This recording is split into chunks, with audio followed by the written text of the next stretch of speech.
listeners, we got a great bonus round for you today. We're not covering a course, however. We're talking to Dr. Nima Enayati, a physical therapist here in San Diego. He's going to help walk through exercises, mobility, stretching, all the things that we should be doing during the off season, although this is prime season here in Arizona. And we're going to be covering concepts that might be a little foreign to some. I am not an expert in any of these things, so I ask a lot of please explain like I'm 5 questions, while TJ, he does know a little bit more about this.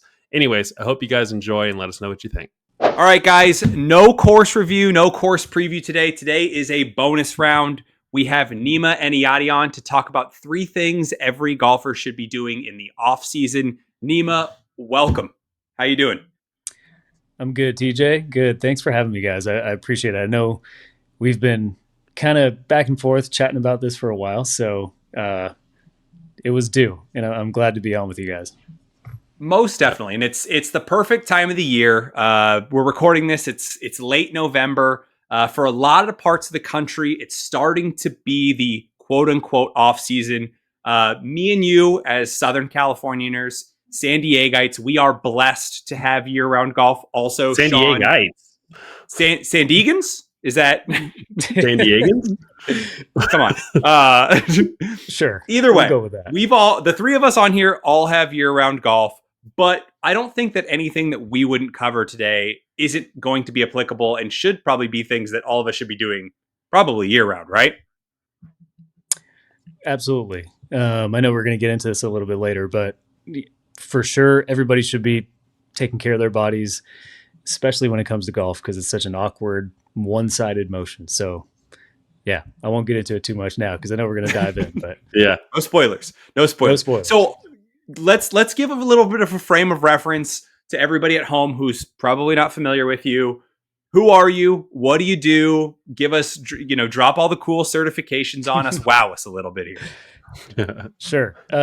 So I am a doctor of physical therapy. So I got my physical therapy degree in 2017.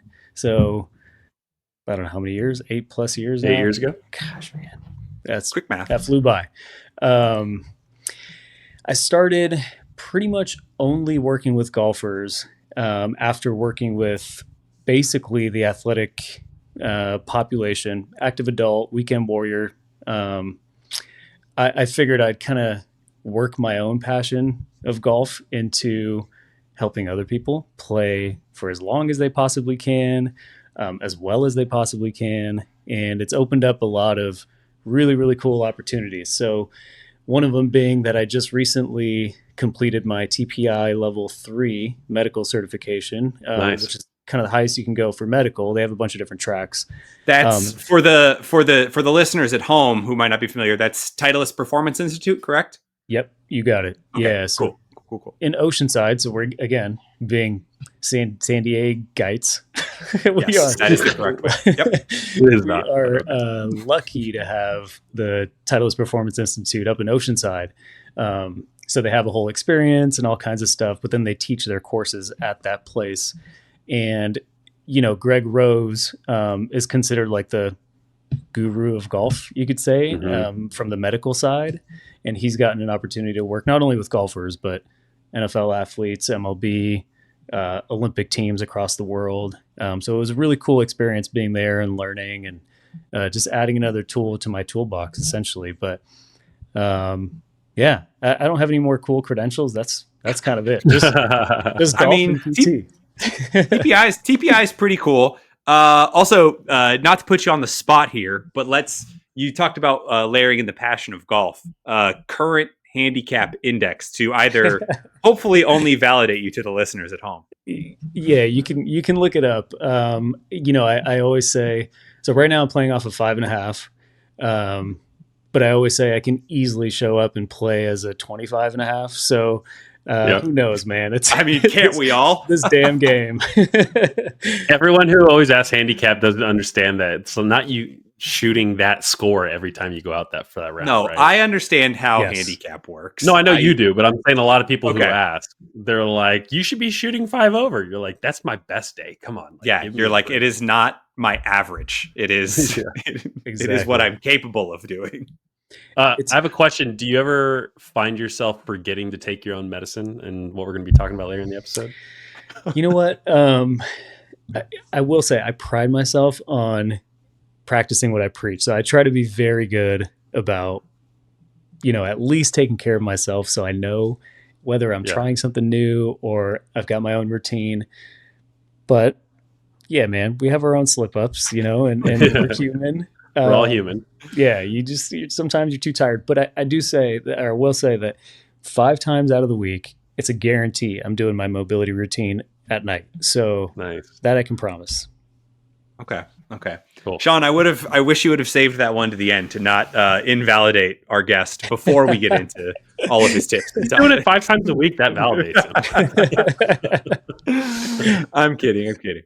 And then before we dive in, Nima, you talked about making sure that people get screened, and knowing that what we're going to cover today is probably at least a loose guideline of what some people should be doing. But you talked about the importance of actually being screened by a PT. Can you talk a little bit more about that? Yeah. So, I mean, to make it really simple, I think there are a lot of different practitioners out there, right? So you have obviously your doctors, you've got your acupuncturists, you've got your chiropractors, you've got your physical therapists, and I'm probably forgetting some, but ultimately, as PTs, we consider ourselves kind of movement experts to varying degrees. And I think when it comes to getting a screen done, I think what TPI offers, which is really cool, is a way to not only screen through the level 1 screen, which is kind of a very baseline screen that not only you as a practitioner can do, but the golf coach can do. Or if you took the TPI course, TJ or Sean, you guys can actually get in and do the screen yourself on other people. So it's meant to be very, very basic, but at the same time, give you a good level of understanding.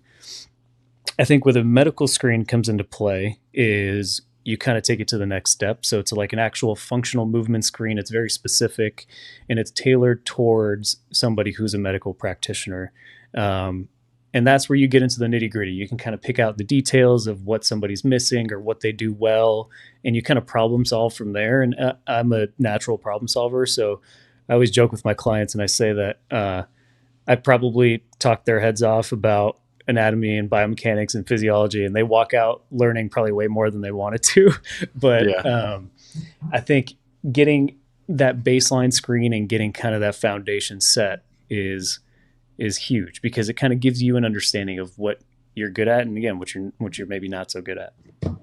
Do you ever find that the initial screen might help explain for some of the patients their natural swing? Where you're like, oh, that's why I'm not coming all the way around, or that's why I'm doing this. Absolutely. 100%. I think, again, going back to the TPI app, I sound like I work for them now, but the app is actually really cool. So it's got this AI built in that you can actually, once you plug in all the data through the test, it kind of predicts, not that it's perfect, but it does predict what it thinks some of your swing faults can be. And so that's valuable information for a golf coach, for example, right? If it spits out like, hey, there's a 90% chance you're probably early extending because of your body, maybe not because of your mechanics or your actual swing itself. And I mean, that stuff is invaluable. I mean, it's like, if it at least gives you a boost to kind of what to look for, gives you a little insight, then you kind of dive in from there. And yeah, I've done the screen on myself and I'm like, oh, okay, now I can blame something else. It's not my actual swing. Exactly. Yeah. Always have something else to put the blame on as golfers, right? It's never me. No, always something else. Okay, so the first one we wanted to dive into here was mobility. I think the first thing I want to clarify for people at home, or have you clarify, I guess, is what is the difference between mobility versus stretching? That's a good question. Really good question. I get that one a lot from my patients. And I would say the biggest difference, without getting too technical, is mobility can be in a form of control. So you can have, let's talk about our hips. That's the easiest thing in the golf swing. The hips are very involved. So if you want to get to the top of your backswing, you need rotation through your hips. Somebody could maybe not necessarily be flexible through their muscles. Their hamstrings might feel tight. which is another topic, or their hip flexors might feel tight, but they can get to that position. They can get that range of motion. And so mobility comes from control through the joint. So the actual articular surface between the bones, or it could come from your muscles' ability to glide and slide and be able to move. Whereas flexibility is like, hey, can you, hamstring, easy example, can you lift your leg straight up in the air to a minimum of 70 degrees, which is kind of like textbook normal. And if you can't, then the assumption is you lack flexibility, which again, another topic. Right in that camp. 70 degrees sounds a lot. Yeah, you'll be surprised, man. It's funny. Like it's 70 degrees seems like a lot, but a lot of times people are like, especially the older clients that I work with, like, no way I can get to 70 degrees. What are you talking about? I'm like, you sure as shit you can. Let's see it. And you put them in a position, all of a sudden they've got it. So it's easier than it might seem, or than it might look. Okay. So also I'm going to have to fully resist like the urge to like weirdly like stretch and like do things in the middle of this. I can already feel that urge coming on. Under the table, my hips, I was already like moving slightly. As you're checking stuff out.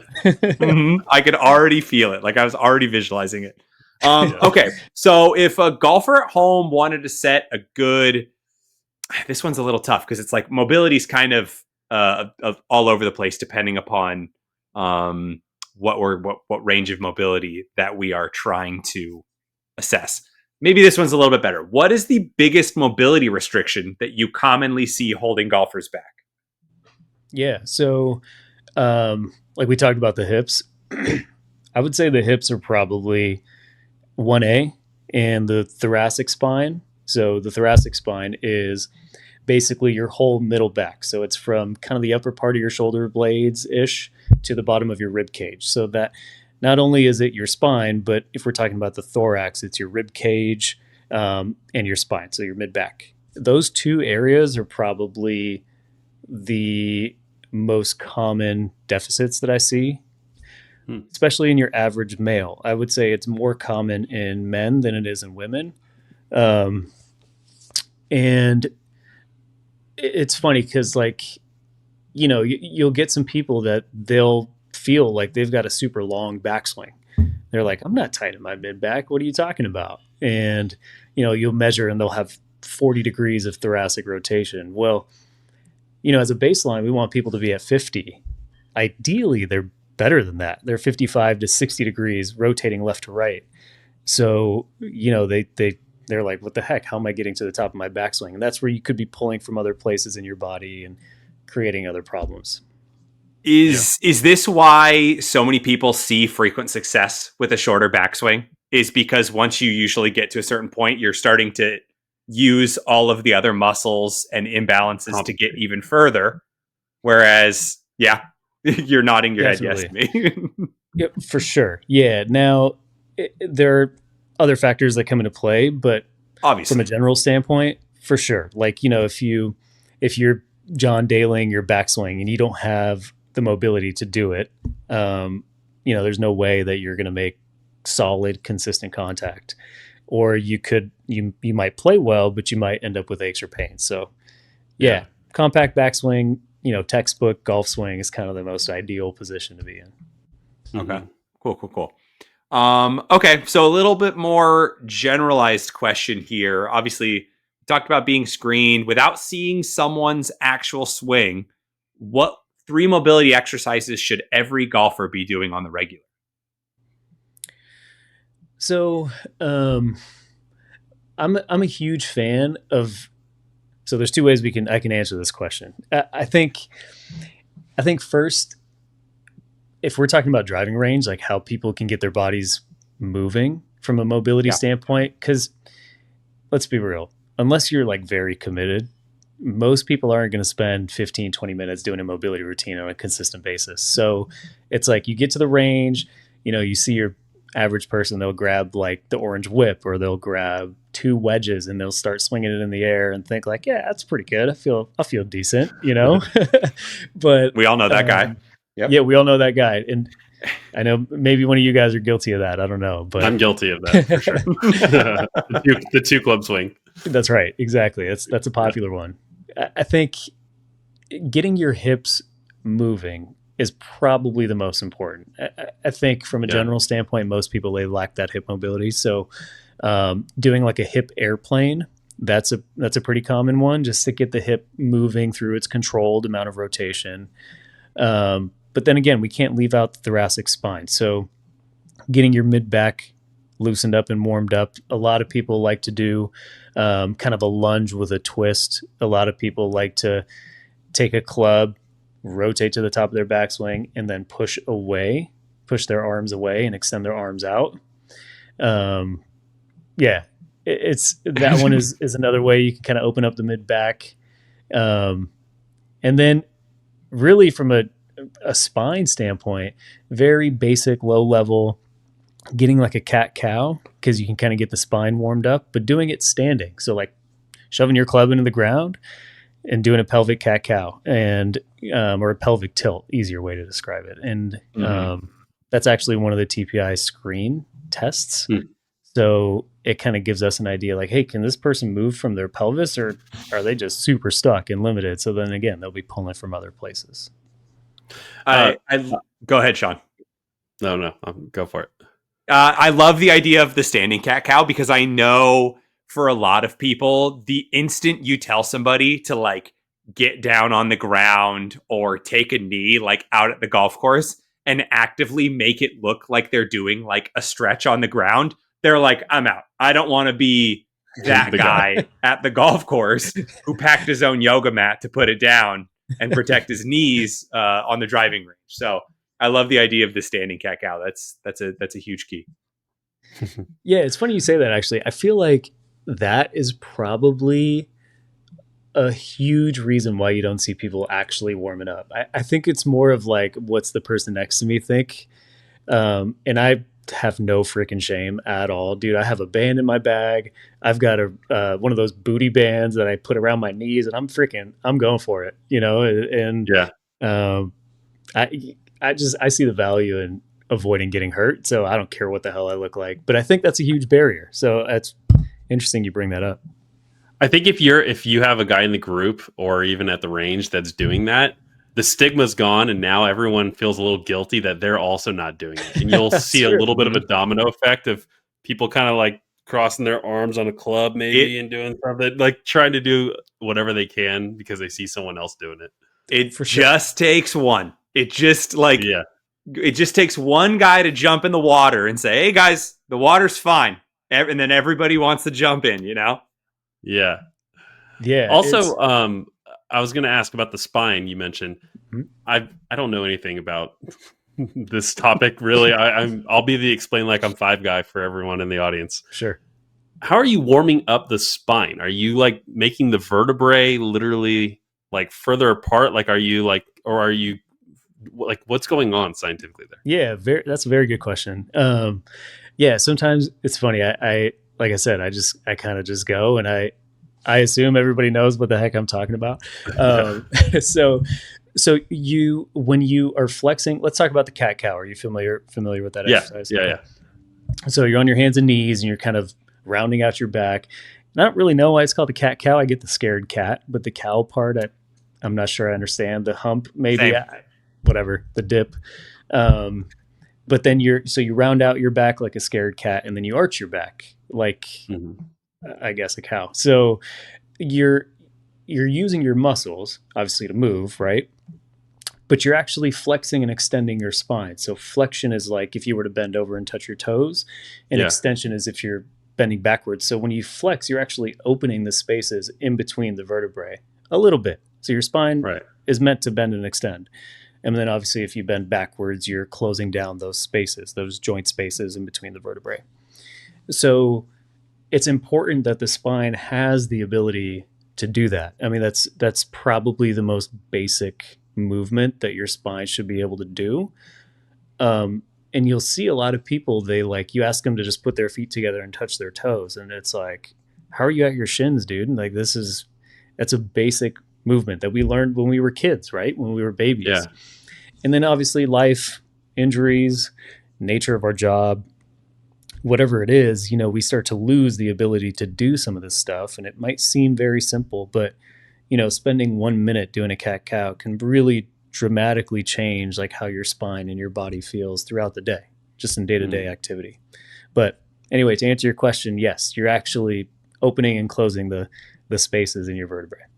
Okay. I wasn't sure if like the opening and closing was like flushing something out, or if it was like turning like a crusty rubber band into a really bendy rubber band. Like, like what's the analogy or So what's actually happening? I'll have to think of a good analogy, because it's a really good question. So the scientific term is it's imbibition. So essentially what that is you're actually supplying fluid to your discs. And so the discs in between the spine are like a jelly donut. That's a really common analogy. And inside of the jelly donut, so if there's a lot of compression, if you are flexed and you twist and you compress the shit out of that thing, and you end up losing some of the jelly from inside the donut, it kind of gets smashed and it comes out. That's like a disc bulge or a disc herniation. It's it's a poor way to describe what's happening, but from generally speaking, that's what it is. Okay. And so the disc needs the ability to be able to kind of bounce, right? That's where the fluid comes into play, kind of like a water bed. And if you're not flexing and extending through the spine, it loses that ability to bounce, essentially. And so that can lead to stiffness in the joint, maybe some arthritic changes over time, lack of mobility in the spine, all kinds of stuff. Gotcha. Yeah. Okay. Thank you for the tangent. I just needed an analogy, because now when I stretch, I'm going to be thinking jelly donut, jelly donut, jelly donut. And you got to be able to repeat imbibition. You got to say it 10 times and see if you can pull that out. Everybody got a vocabulary lesson today as well, in addition to mobility. Okay. Before we jump into the second topic I wanted to take a quick moment to thank today's sponsor, Bird Darts. Huge shout out to today's episode sponsor, Bird Darts, who's running an incredible Black Friday, Cyber Monday deal right now going on Amazon and their website, birddarts.com. They're running 10% off of single tee packs and 20% off of the 4-pack and the carton. And Sean, I didn't know that I needed to have tees in a box until I got Bird Darts in my hands. Everyone loves them, and I have the same reaction every time I pull out the box. You have a little bit of a second look, and then you realize they're tees, and they're like, how cool is that? And if you give them a box, they love them. Hands down, one of the best gifts you can give a golfer this season, the gift of tees. All right, so I hope that everybody during that ad read took a moment to at least do some cat cows, like Nima had recommended. Get that solid minute in. At least you got to start somewhere. So now that we've covered mobility, we're going to jump into today's second topic, which you might have alluded to before, but stretching. I think stretching in general, but that's kind of why I wanted to bring up the difference a little bit too, so that people aren't just like, well, mobility is stretching. It's the same thing. So asked you about the difference, but we talked about the mobility warming up before the round, but stretching something that people can be doing at home to help better their golf swing. So let's talk about starting off at home. What are 3 stretches you think that most golfers should be doing on a daily basis? Yeah, so I think one of my favorites personally, and one that I give to a lot of my clients, because a lot of us are sitting for work, whether it's sitting and working from home or sitting in an office, and it's called the couch stretch. So what it does is it stretches the hip flexors, the quads, and kind of that anterior fascia. And fascia is just connective tissue that kind of layers in between the muscle. It's a really, really good one. And it's really just to relieve tension and stress on the hips and the low back. Unless you're a contortionist and you can spend 15 minutes in one position stretching, which that's their job, so that's what they have to do, you're not going to really gain any more mobility, but it's like a feel good, let's stretch this out. Let's take some pressure off our backs from sitting 6 to 8 hours a day. I'd say the next one is kind of a blend of a couple. So it's targeting the piriformis, which is one of the muscles deep in the glute, and it's a hip rotator. So usually, like if you guys have heard the term sciatica, it's a pretty common injury a lot of people get. LeBron James most recently from golfing, probably. So Mm-hmm. which is hilarious. Mm-hmm. Um, but stretching the piriformis is a good way to kind of relieve some of that deep glute tension and tightness that a lot of people might experience. So that's like a figure four stretch or like a crossover, ankle on the knee and drop your hip over. But if there are many variations of a piriformis stretch, but that's the name of that muscle. Um, and I would say the third is like from a very easy kind of basic level. It's like getting some of the muscles in the mid back, the thoracic spine opened up. So like doing like an open book, which is lying on your side and opening a book is really, it's what it looks like. So you're just opening your chest. It kind of stretches out the pecs. It gets the mid back moving a little bit. Or lying on a foam roller vertically and doing like a pec stretch. Because again, if most of us are sitting a lot of the day and our posture is kind of rounded forward, and in the golf swing, you want to be able to move your shoulder blades, retract your shoulders, be able to turn. So it kind of helps just take tension off the front of the chest and the neck. Nice. So what's a good like rule of thumb for these? Should I be doing like 3 sets of these for how long? Like if you were to give me a plan for each of those 3, what would it look like? Or what's a good rule of thumb per day? Yeah, like commonly you'll hear 3 sets, 30 seconds. That's like pretty generic prescription. I like to go more for feel the stretch as deep and as aggressively as possible for a minute. And if you tolerate a minute, great. If you can't tolerate a minute, go till failure. And that's just like, this sucks. I can't go anymore. And if that's your stopping point shy of a minute, that's fine. But really, the research there for stretching specifically, there really isn't. It's kind of like if it feels good, just keep going. You can't really overstretch unless, again, you spend an extended amount of time in a really awkward position and you aren't doing the stretch right. So a minute's good. General rule of thumb. On the figure 4 or the one where you're kind of moving your legs side to side, have you ever noticed with people like that maybe the natural swing for them, so let's say they're right-handed, they come back this way, their legs naturally are easier to go one way than the other, and the way that's harder for them is usually the opposite. Whoops. Sorry, I hit the mic there. The way that's harder for them to stretch is the way that they don't normally turn in their backswing. Does that usually happen with your people, or is that just a me problem? That sounds like it's a you problem, Sean. No, it's common. It's common. I think it can vary. You don't see a lot of consistency one way or the other. Okay. But in the golf swing specifically, more people, I would say, are limited more towards their lead side. So for a right-handed golfer, it would be their left side. And that's purely just my opinion. I actually don't know for sure. But in my opinion is I think it's just because you're just only swinging a golf club on your right side. So that's what I'm saying. Like non-golfers don't have that problem. I've noticed sometimes, like if I've ever asked anyone, but a golfer's like, oh yeah, that way. Yeah, I can only go that far back. And I'm like, I don't know if that's just repetition through the years of your golf swing or what. I think it is. And I think a lot of it is a lot of people don't really train for golf. And I know we're probably going to get to this at some point, but, train both sides. It doesn't mean you have to swing a golf club both sides, but it does mean that you need to do bilateral training. So like if you're doing rotational work on the right side, well, you better be doing rotational work on the left side and not just working on your swing side. So try to keep some balance. Yeah. Okay.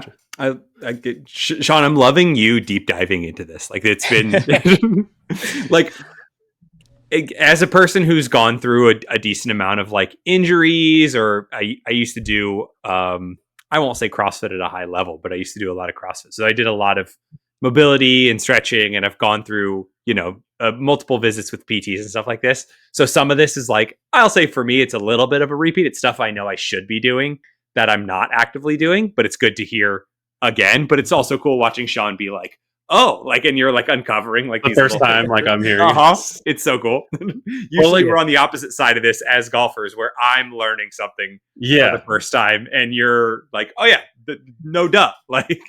yeah. I mean, people who've listened to us know this, but like, I'm the golf nerd guy that knows stupid random facts about tournaments or players or like, like certain strategies. But when it comes to fitness, TJ is the absolute expert between the two of us. I am notoriously not a guy that goes and works out, and so he's doing CrossFit or he's doing stuff, or like we get off a call and he's like, "Yeah, I got to go do a workout," and then I'm heading whatever. That's never my evening. I'm never doing a workout and then doing something. Like the workout's only maybe like on the weekend once. So Sounds like there's some good balance between you two then. Mm-hmm. Yeah, but so my point is like to what he's saying. My wife knows this. She's multiple times. She's a fitness instructor. So she has tried to get me to do some of these things. And she's realized over the years, the only way to really get me interested in this is if it's something that I can correlate to my golf game. There you go. Love it. And so, these conversations I'm asking, because I'm like, okay, will that get me ball speed? Will that get me more? You know what I mean? Yeah. So, and I think it'd be cool if we eventually, if we dive into the golf swing stuff and talk a little more specifics, because I think that's where that's the conversation can get really fun for the golf nerds like us. Yeah. So yeah, I'd be curious to see what kind of questions you have when it comes to that stuff, because I got plenty for that. Cool. Okay, so sticking on the topic of stretching, I think I want to call out, or see if you can at least call one out. What is probably the most overrated stretch that you see golfers doing consistently? Like if you could tell golfers you're wasting your time doing that stretch, is it the 2 clubs swing? Is it the Yeah, I don't know if like the 2 clubs thing doesn't really qualify as a stretch, but yeah, I would say that's probably the most overrated thing you can do for sure. Now, I'm not saying don't do it, but if you've got 5 minutes, you better believe you can make those 5 minutes count way more than swinging 2 clubs. Yeah, it's like it's interesting because I think people think about stuff like that as like it's not like a stretch. I think they think of it more as like a warm up. Mm-hmm. Whereas I think you'd see significantly better returns on like actually activating your central nervous system and your CNS doing like jumping jacks before a round and actually prepping your body for those types of things and actually making it warm, as opposed to like moving through the motion. Man, you know what I think it is? I think so many of us played baseball when we were kids and watched MLB players swing a bat with a donut. And I think that this is the golfer's equivalent of a swing donut. To where they're like, oh yeah, if I just like, it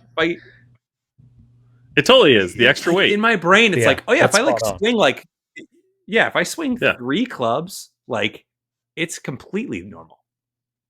Yeah. Yeah, you couldn't be more right. I think, getting your central nervous system firing and just getting moving, getting blood flowing.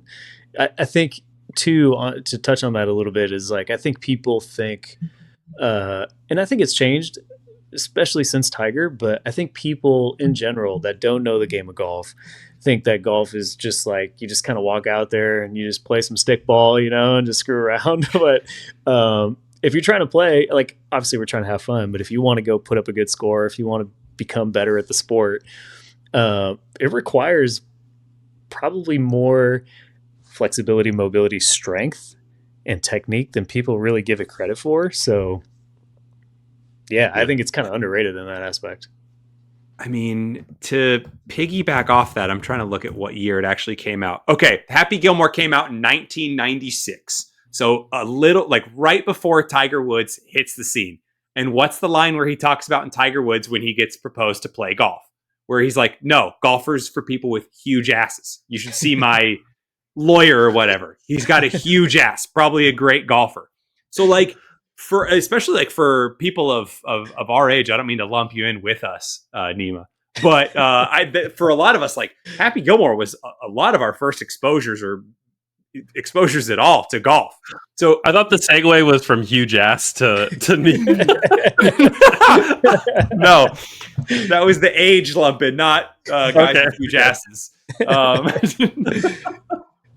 I'm staying away from what I'm TJ saying from is, now on. yeah, what I'm saying is like, I think that's, and again, like I think for a lot of people who are not necessarily familiar with the game, like I've heard multiple comparisons of what Tiger, we're going to get weird here again, what Tiger Woods looks like without his shirt on, and that he looks like a lightweight, middleweight boxer. Like he is that, and it was like, that was unforeseen before he even existed. And now it's like, you're on the complete opposite side of it, where there's like a handful of guys on the tour that look like Harry Higgs, and way more guys on the tour that look like Tiger Woods. Definitely. You're 100% right about that. No shame to Harry. Before we move topics real quick on the stretches that don't do anything, I have a bit of a lightning round for you here, Nima. Okay. All you have to say is yes, it does something, or no, that doesn't do anything for you. Okay. Okay. These are all stretches that people in my foursome or others I play with regularly do on the course. Okay. I'm scared. First one, hanging on the side of the cart and doing a quick calf stretch for like 3 seconds. Love it. That's solid. Oh, really? Okay. Second one on the range. No, not with the club, just with the arm, just doing a windmill. Sure. Why not? Okay, sure. Why not? That's pretty nice. You're moving. As long as you're touching your toes, but not holding it, just doing the like bounce for like 3 bounces. They're not holding it. Yeah, I don't hate that. Wow. Okay. I thought you were gonna shit on these. Is your motto just if you're doing anything, essentially, it's better than nothing? Yeah, pretty much. Okay. Obviously, there are some that are better than others, but yeah, like, if you're just running up to the first tee, not doing shit, and then hitting driver off the tee, that's probably the worst thing you could do.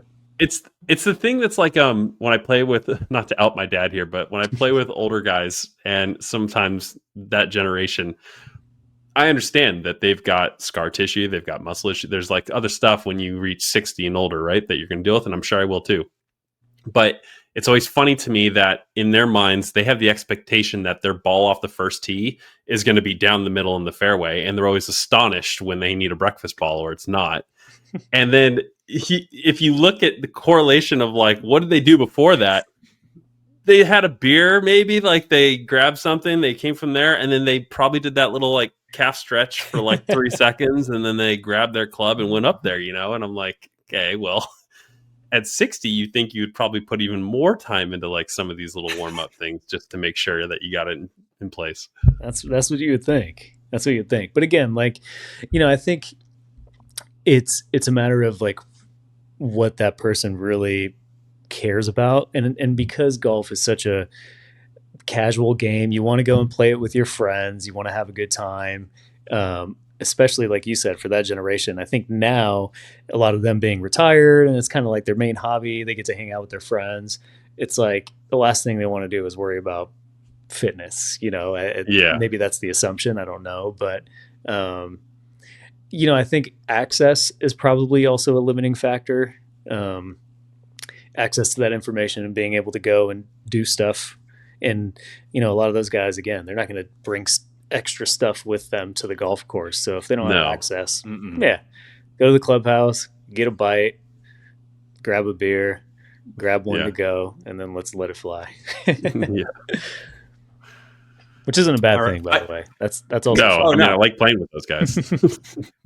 I also love our recurring trope of this podcast, which is you subtly dragging your dad. It's one of these days we're gonna have him on the pod. I don't know what topic or course, but I can't wait. We might just, what we might just do is we might just do a roast of Sean Massey, and we'll have your dad on as one of the guests for that one. You can do that. He'll tell you some good stories.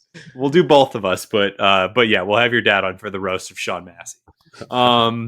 Okay, so we're going to jump into the third topic here. Nima kind of snuck it in a little bit earlier, but the third thing that people should be doing every offseason is resistance training, right? People should be lifting weights, trying to improve themselves, not just for vanity's sake, but also for your golf's sake. So let's talk about because I think there's a lot of myths associated probably with resistance training for golf. What's probably some of the biggest myths that you've heard about golfers lifting weights and doing resistance training? I would say the biggest myth is if you just start resistance training, you're just going to get jacked and you won't be able to move and you'll be immobile. And obviously in golf, like we talked about earlier, you want that mobility. You want to be flexible. You want to be able to move, which I think is the craziest myth. I think the assumption is that all of a sudden, a lot of times, a lot of women, they won't lift heavy because they're afraid they're going to get too bulky, right? I think that's a common misconception as well. It's the same thing. So, you don't just get in the gym and you start lifting heavy and just get absolutely massive. The body doesn't work like that. And I think if you're training properly, I think that's the biggest key. You just got to make sure you're doing the right things. And it's very simple. You don't have to make it difficult. But yeah, to answer your question, that's probably the biggest myth. Yeah, it's one that the female one I've heard touched upon for years and years, and the I guess the rebuttal to that I've always kind of had is that as a male, my body produces significantly more testosterone and is more than capable of becoming bulky or large. And I've actively tried and attempted to do that for years to no avail.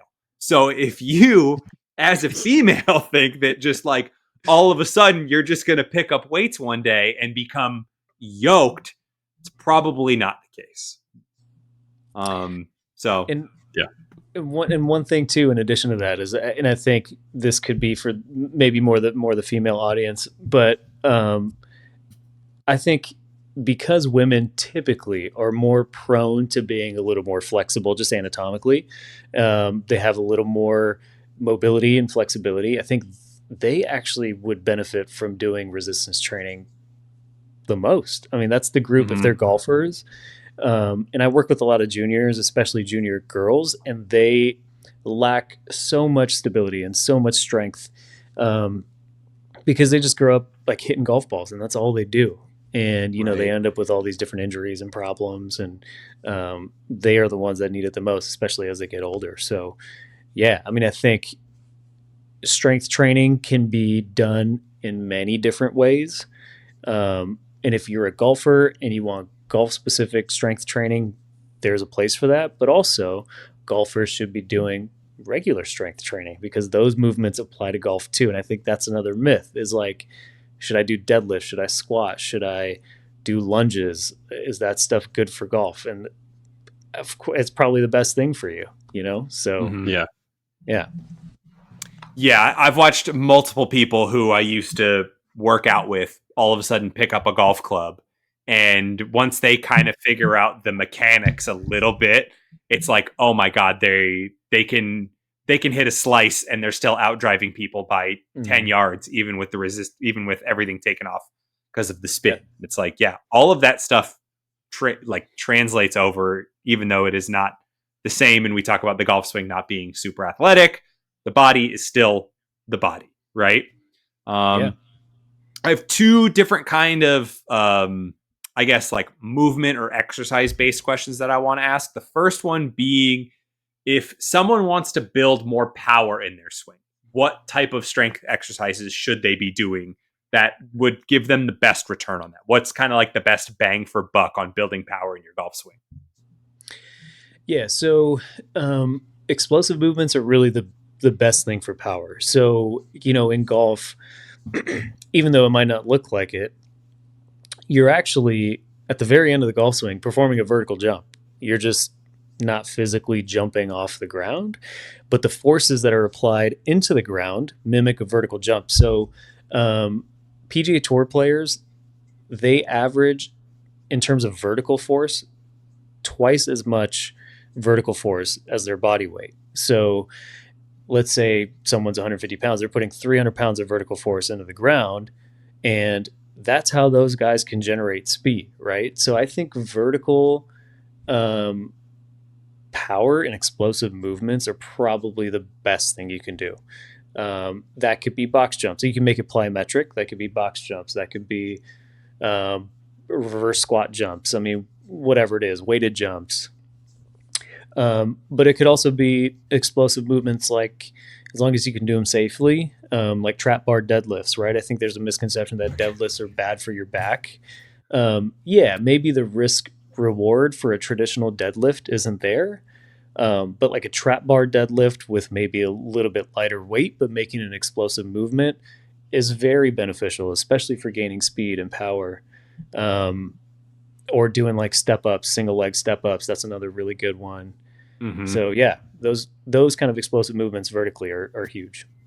For those uninformed at home, trap bar deadlifts, that's the bar that is like a hexagon. And you stand inside and grab around you to do the deadlifts, as opposed to having the bar in front of you. I know. I could see Sean's brain working through that. I was like, you put it on the other side. I was like, no, that's not right. You was thinking like you were thinking like your trapezoids were. That's fair. Yeah, that's fair. It sounds that's dangerous. Fair. Sean's about to go start a whole golf workout later. Next week. He's going to be doing vertical jumps and trap. Not unsupervised. I'm going to hurt myself.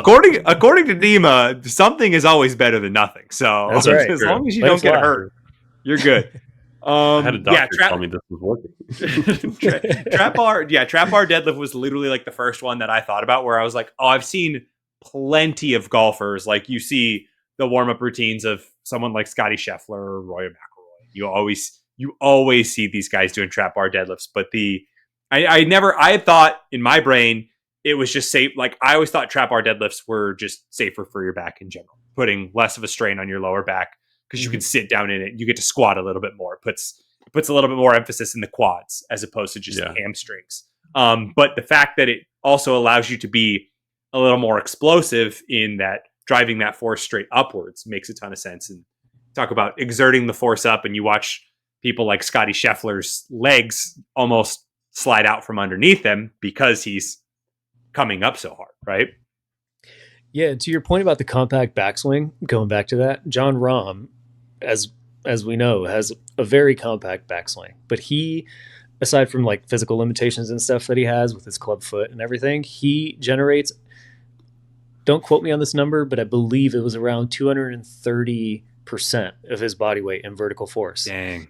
And he's not like, his backswing's super short. So he's just extremely powerful. And you see his legs, like his legs are huge, right? So he's just generating all that force into the ground. And ground force is like a major thing.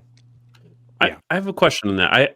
I've known this concept of using the ground and driving into the ground and stuff like that. But like, I can't make gravity go any faster when I'm in my backswing. I don't know how to like make my body go down. And it feels like if I squat or lean or something, that's not the right way to do it. So I understand like the jumping part, right? Yeah. But like, how do I like legitimately in the back part right before I do that? How do I put more weight down? I don't get that. First of all, I'm saying that your backswing is on the wrong side. Are you a lefty? I'm lefty, sorry. Okay, all right. I was going to say that looked a little weird. Simple fix here, Sean. We don't even need a PT here. Right. You need to stand on the other side of the ball. Yeah, it's funny. This is random, but I was making fun of a lefty on the tee box that I knew. So I wasn't being an asshole. I promise. I'm very chill to play golf with. But I was like, oh yeah, he's standing on the wrong side of the ball, and somebody in our group was like, well, he's actually standing on the right side of the ball, busted out the dad joke. And I was like, all right, touche. You got me there. It's a dad joke.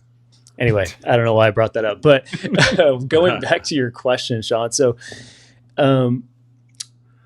if you think of like the traditional golf swing, right? Like the Jack Nicklaus golf swing is probably the best example, where it's like very rotationally driven, and you can see like his heel likes to come off the floor, especially hitting driver, likes to come off the ground a little bit. He's very long and very vertical, and all that rotation. We don't know how much ground force he was using, but you compare that swing with like the swing of like Bryson DeChambeau or Justin Thomas, right? Where they're super lowered, very much so, loaded into the ground. Like you can see if you zoom in on their back in their backswing. You see, zoom in on the trail foot. You can see the trail foot actually start to like corkscrew into the ground almost. So you're like driving that foot down into the ground to create a little more stability, to create kind of a coil. And then as you start your transition into your downswing, you just unleash all that power, and then you push off your lead side. And okay, that I can picture. See, yeah. I love that kind of stuff. There are a lot of drills and things you can do, and a lot of Yeah. people ask me how they want to gain like speed and power. They want to use the ground better, and so I put these. There are a lot of different swing plates and stuff out there. I'm just a solo guy, so I don't have it like that. But I do have pressure insoles that I put in my clients' shoes, and so then I can kind of see what their feet are doing in their golf swing when they hit balls, and then we kind of do stuff to kind of work on building more ground force there. It's pretty cool. Gotcha. Yeah. Okay. Thank you. Phenomenal question, Sean. I loved it. I was it's funny when, because you're also like hand up, you're also the science guy between the two of us. So you're like, I understand gravity, but how do I effectively change gravity to make it better for my golf swing? I'm pulled over. I can't pull over any further. I don't understand, officer. What am I supposed to do? All right. Following up on the second one, let's say a golfer has 20 minutes a day to do resistance training. Give me 3 exercises that they should be doing. Give me a quick little plan. And then also from those 3, let's lead off with what is the most important one. Like if they could only do 1 strength training a day, what would that be? Okay, so I would say for like somebody who's newer into strength training that might not have a lot of experience in the gym, I would say the most important things they can do are picking up some dumbbells and working on either like a dumbbell squat or a dumbbell step up. I think trying to create a little more drive through the legs is a great place to start at a very, kind of beginner level. And there's a lot you can do from there to kind of expand and get very golf specific. But creating that vertical force, I think, is one of the biggest things. The second would be working the core through rotation. So end range core rotational work using like a cable and taking like a D handle, which is just like your basic handle at the gym, and just working, keeping the core tight, keeping everything stable, working through rotation with that handle. So, like you can even play with the height, so you can lift the cable, start like you're starting at the top of your backswing, and then work on chops. So you're chopping that cable down towards your opposite hip, but also working with rotation. So getting the hips to rotate a little bit and try to get the core to work with the hips together. Third, gosh, there's so many directions we can go with these. Let's see, we covered the core, the hips. Let's go mid back. I think stabilizing the trunk is another good place to go. One of my favorites is doing like I call it an anchored airplane. I don't know the official term, but you take a band and pull it across your chest, and then you have your foot against the wall, and then your front foot is step forward a little bit, and you get into golf posture.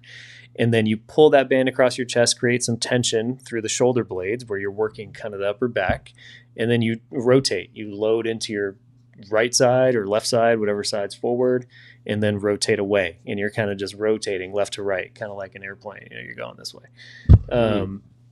Because that helps drive stability through the lower trunk. So kind of keeping the legs into the ground and stable and up against the wall. And then it's creating mobility through the upper trunk. So getting your upper body to rotate, which is essentially what the golf swing is. Gotcha. On the core piece, would a medicine ball throw against the wall have a similar effect to the chops and the cable, or are they kind of related but not the same? Yeah, they definitely can. So like if you do medicine ball tosses, those are great, especially for power and sequencing stuff. So, people that want to improve their sequencing and their golf swing and have their kinematic sequence be on point, you can use weight and resistance. So that's a way to do it. With the cables, though, especially for somebody that's kind of newer into training, you can use the cable and control the motion through resistance. And I think like with a medicine ball, it's easy to get a little wonky with how you're moving around. So at least with Yeah. a cable, you can control it. Yeah, that makes sense. Yeah, I had an old swing coach who tried to get me to do the medicine ball toss to work on my sequencing, and it works once you kind of figure out through all of it what you should be doing. But it's funny because also, like, we just talked about this. We just had Mariah Swigert on, Miss Swag Golf, and she was talking about how at our core, all of us are kind of natural athletes. Most of us have thrown a ball or done something athletic in our day-to-days, or growing up. It's kind of tapping into that recognize that also at the end of the day, you are an athlete, and you do know the capability of how to do these things. Yeah, I mean, it's very easy to make golf very difficult, and it's very difficult to make it easy. And I think the more, and I'm a little biased because I work on the body for the most part, so I think the more factors you can take out of play and be able to trust that your body can do what you want it to do, then at least you can take one excuse out of the book. Yeah. The underlying theme that I've been trying to learn and drill into my golf game overall is confidence in your ability. So whether that is that you've done the repetitions when it's come to mobility work and stretching and strength training, and you can rely upon your body, that you've built a strong foundation to do your golf swing, or that you've built in the repetitions out on the driving range, the chipping green, the putting green, that you have the confidence standing over the ball to do that, or that you have the confidence in your mental process. Like, all three of those things inadvertently are also great things that people should be working on. Yeah. 100%. 100%. I like the idea of working on. Sorry, I like the idea of working on things to then on the course not have to work on it. You're doing the work off the course to feel like I've got that covered, check. Like, I don't need to go tinker with any of that kind of stuff. That's a really cool way of thinking about it. Yeah, and I think this is kind of an extension of that, but it's like, if you're the body, for example, if you're working on your body, and even if it's not only good for golf, it's good for your health, right? I mean, I think like just getting moving and getting strong and longevity is a huge piece. But yeah, I mean, if you can, I hear a lot of people that get tired on 13 or 14. They're like, yeah, my score, started going to shit when I got to the back half of the back nine. Yeah. I'm like, or the front half of the back nine. And I was like, well, yeah, I mean, part of that is because you just don't have the endurance to get you there. Your body's just failing you. It's not necessarily your swing all the time. It's like, yeah, maybe you're just not able to hold up against, let's call it, for an average golfer, I don't know, maybe 40 to 50 swings, but then that's not including practice swings and stuff. Like, if you think about it, that's not that many swings. We go to the range and hit 200 balls easy. But when it comes to the golf course, it's like the mental aspect and the, especially if you walk, there's a lot of steps involved. And then like 40 to 50 swings in, you're like, oh man, I'm actually pretty tired. Yeah. And then that compounds with caloric deficit, hydration. Oh yeah. Beer. Yeah, definitely. Mental concentration. Definitely. Gin if you're me, but yes, beer works. Yeah. I mean, to each their own. But yeah, it's one of those things that fully adds up across the way. But that was kind of all I had covered for us. Nima, was there anything, I want to give you like a little soapbox here to stand upon. If there's anything that we didn't cover that you feel like people gotta know, that they should be doing, that they shouldn't be doing, here is your time. Step up, let them know. Yeah, I mean, I think generally we covered a lot of it. I think a lot of these questions I get on a daily basis, and I think we kind of touched on it in the beginning, but I think this is something I'm working on as an initiative with the Southern California PGA, with the local San Diego chapter, with all the teaching professionals and people that work in the golf industry on the PGA side of things. And at my local course at La Valle, how we can blend a screening process and a body movement assessment with somebody going to get lessons, right? Like, I work with a lot of coaches locally, and they'll send me clients because they're like, hey, I don't know what I can do with this person because they just can't move well enough for me to help them. And I think that is something that I want to push, ideally globally, but on a local scale, like more on the community level, where there's a better understanding of like even your recreational golfer, your average golfer that plays once a month. It doesn't matter. I think it's just super important to take care of your body. So if you're getting lessons and if you're playing consistent enough, you should also be looking to get a screen for your body just to kind of see like, hey, is there something I'm missing? Or can I blend this with my coach to kind of create a collaborative team effort? That's kind of my goal. So that's usually what I try to push for everybody. I like that. I love that. I my brain's already moving on. Spoiler here, fingers crossed. Sean will be moving to San Diego next year, and I already have my brain wrapped around both of us coming in and getting a screening, and then kind of maybe even doing like a follow up pod on things that we've done, and kind of doing a follow up on some stuff like that. So I think that'd be really cool to work on. Yeah, that would be awesome. I mean, what I like to do in my assessments, like it's not only a screen, it's like we measure, we see what your range of motion is like, we see what your strength is like. I have you hit balls into my net at the studio, and then we kind of get like a global picture on like how things are moving around, and we come up with a plan. And I think because it's specific and it's tailored to you and what you need or whoever walks in the door, we don't figure everything out on the first session, but I think what's cool is when I get to work with people, I get to learn about them more and more, and I get to learn how they're moving and how their game is progressing. And then we just make adjustments on the fly. So I know we talked a lot about like mobility and stretching and strength training, but a lot of it is also from a rehab standpoint, how can we get people feeling better so they can play longer, using science, right? I think that's the coolest part. So yes, I think that would be very cool to do. And I have my own app that I kind of have recorded a bunch of my own exercises. So I'll set you guys up with those exercises and hopefully keep you accountable. And then we'll see how that goes. Heck yeah. Nice. So Nima, if somebody has absolutely loved everything that they heard out of your mouth today, where can they find more? Where can they find you? Where can they connect with you? Where can they find you at? Obviously right now, mostly in San Diego, but let them know. Yeah, so I'm a San Diegoite. I think I think people might kill us for that. I think we should say San Diegans. But I'm in San Diego. My office is kind of centrally located. It's in Sorrento Valley, which is right by Torrey Pines, if anybody's familiar with that area. And I work primarily in person, so I've got an office inside of a training studio. So we kind of do all our magic in there, but I also work with clients online virtually. So I've got clients all over the country. I've got clients in Canada.